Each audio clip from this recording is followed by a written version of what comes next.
نے فرمایا جو کثرت سے استغفار کرے گا اللہ ہر تنگی سے اسے نکالے گا، پریشانیوں سے بچائے گا، اللہ وہاں سے رزق دے گا جہاں سے وہم و گمان بھی نہیں ہے، اللہ وہاں سے کام بنائے گا جہاں سے وہم و گمان نہیں۔ استغفار پر وعدہ ہے لولا تستغفرون اللہ لعلکم ترحمون، اور استغفار کیوں نہیں کرتے؟ اللہ کی رحمتیں آئیں گی۔ وما كان الله ليعذبهم وأنت فيهم وما كان الله معذبهم وهم يستغفرون۔ اگر آپ ان میں موجود ہیں نا، اللہ فرما رہے ہیں ان پر عذاب نہیں آئے گا، اگر آپ چلے گئے تو جب تک یہ استغفار کرتے رہیں گے ان پر عذاب نہیں آئے گا۔ استغفار سے مسئلوں کا حل ہے، پریشانیوں سے بچنا، کاموں کا بننا، استغفار کی کثرت۔ استغفار سے کیا ہے؟ ہمارے مسئلے حل ہوں گے، استغفار سے ہمارے کام بنیں گے۔ امام احمد بن حنبل رحمۃ اللہ علیہ کے بارے میں آتا ہے کہ اس سفر میں تھے، سفر میں نا رات ہو گئی، مسجد میں نماز پڑھی عشاء کی، ارادہ کیا رات یہاں گزار لوں، انہوں نے کہا بھی مسجد بند کرنی ہے، مسجد سے باہر نکل جاؤ سارے، انہوں نے کہا بھی میں مسافر آدمی ہوں، رات ٹھہرنا ہے، کہ نہیں اجازت نہیں ہے، اپنا تعارف نہیں کروایا۔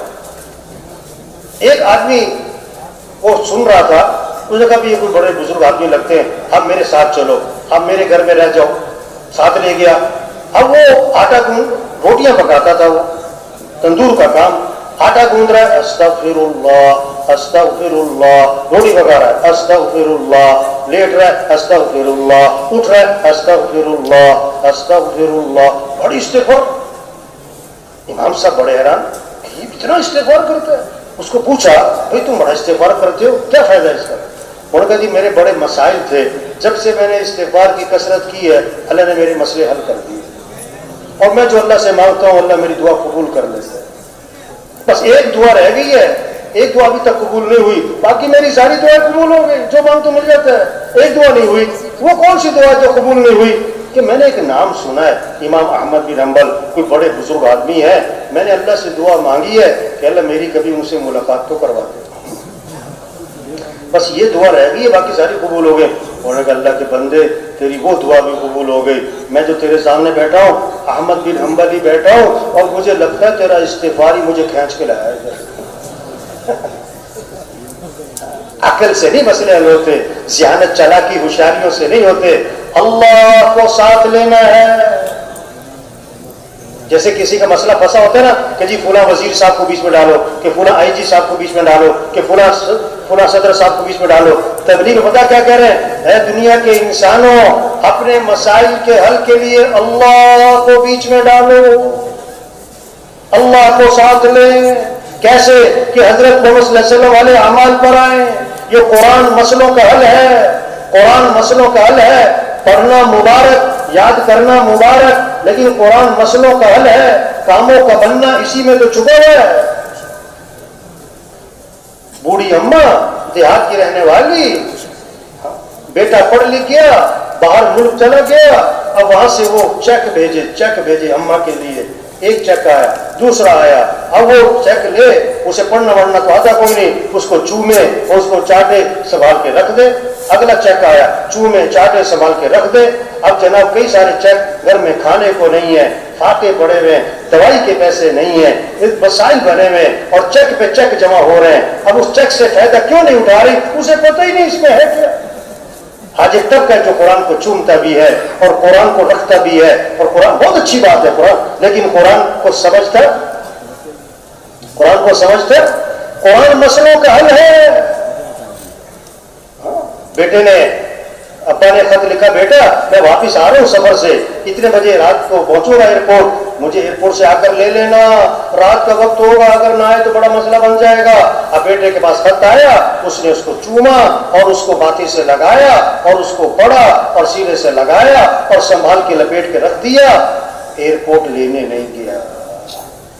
اب ابا جی پہنچے، بڑا پریشانی، بڑی مشکل سے گھر پہنچے، بیٹا میرا خط نہیں آیا تھا، آیا تھا، پڑھا نہیں تھا، پڑھا تھا، میں نے چوما بھی ہے، میں نے تو وہ سنبھال کے رکھا ہے۔ باپ تھپڑ مارے گا کہ جو اس میں نے کرنے کو کہا تھا وہ تو کیا کوئی نہیں تم نے۔ قرآن کو یاد کرنا مبارک، قرآن کو چومنا مبارک، قرآن کو پڑھنا مبارک، لیکن بھائی قرآن پر عمل کرنا ہے، اس میں مسئلوں کا حل چھپا ہوا ہے۔ اس میں کیا چھپا ہوا ہے؟ اللہ وجہ ما اصابکم من مصیبت فبما کسبت ایدیکم، جو بھی تم پر مصیبت آتی ہے قرآن بتا رہا ہے وہ تمہارے کسی گناہ کی وجہ سے۔ ایک صحابی آئے، عرض کے حضور فلاں آدمی کا مال تھا، سمندر کے کنارے پانی کی لہریں آئیں، سامان بہا کر لے گئیں، آپ نے کیا فرمایا؟ جو مال بھی ضائع ہوتا ہے خشکی میں یا تری میں وہ زکات روکنے کی وجہ سے ہوتا ہے، زکات نہیں دی ہوگی۔ قرآن تو مسئلوں کا حل بتا رہا ہے، قرآن کیا بتا رہا ہے؟ مسئلوں کا حل بتا رہا ہے، پریشانیوں کی وجہ بتا رہا ہے۔ پہلی قوموں پر عذاب کیوں آیا ہے؟ اللہ نے ایک وجہ بتائی ہے، ساری قوموں پر عذاب کی قرآن میں ایک ہی وجہ بتائی ہے، فَكُلًّا أَخَذْنَا بِذَنبِهِ، ہم نے ان سب کو پکڑا ان کے گناہوں کی وجہ سے۔ ظَهَرَ الْفَسَادُ فِي الْبَرِّ وَالْبَحْرِ بِمَا كَسَبَتْ أَيْدِي النَّاسِ، جو بھی فساد ہے خشکی میں تری میں وہ انسانوں کی بدعملی کی وجہ سے۔ جب زکات نہیں دیں گے اللہ بارشیں روک لے گا، جب بے حیائی عام ہوگی، جب بے حیائی عام ہوگی فحش چیزیں عام ہوں گی، فحش چیزیں عام ہوں گی، اللہ کے نبی نے فرمایا ایسی ایسی بیماریاں پیدا ہوں گی جن بیماریوں کے نام تمہارے بڑوں نے کبھی سنے بھی نہ ہو۔ ہاں ایک صحابی آئے، عرض کے حضور رات مجھے بچھو نے ڈس لیا، رات مجھے بچھو نے ڈس لیا، آپ نے کیا فرمایا؟ اگر تم نے یہ دعا پڑھی ہوتی تو بچھو تمہیں نقصان نہ پہنچا سکتا، اعوذ بکلمات اللہ التامات من شر ما خلق۔ اللہ کے نبی کا گزر ہوا، فرمایا تم مجھے پریشان لگ رہے ہو کہ جی ہاں بہت پریشان ہوں، قرضے بھی چڑھے ہوئے ہیں، میں تمہیں ایسی دعا بتاؤں کہ پریشانیاں دور ہو جائیں، قرضے ادا ہو جائیں؟ دعا بتائی، عمل بتایا کہ یہ پڑھا کرو، اللہم انی اعوذ بک من الہم والحزن واعوذ بک من العجز والکسل واعوذ بک من الجبن والبخل واعوذ بک من غلبۃ الدین وقہر الرجال۔ وہ صحابی فرماتے میں یہ دعا پڑھتا رہا، میری پریشانیاں بھی دور ہو گئیں، میرے قرضے بھی ادا ہو گئے۔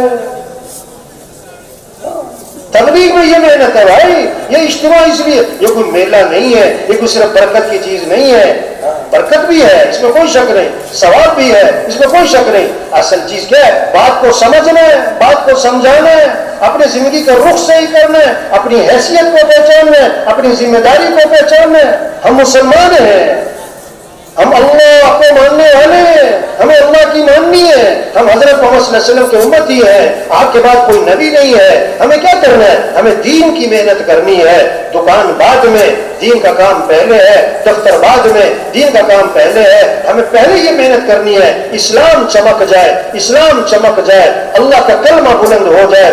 دکانوں کے چمکنے سے مسلمان نہیں چمکے گا، کاروبار کے چمکنے سے مسلمان نہیں چمکے گا، دفتروں کے چمکنے سے مسلمان نہیں چمکے گا، اسلام چمکے گا تو مسلمان بھی چمکے گا۔ اگر اسلام نہیں چمکتا تو مال کی کثرت، چیزوں کی کثرت، اسباب کی کثرت، اسلحے کی کثرت، اس سے مسلمان کبھی نہیں چمک سکتا۔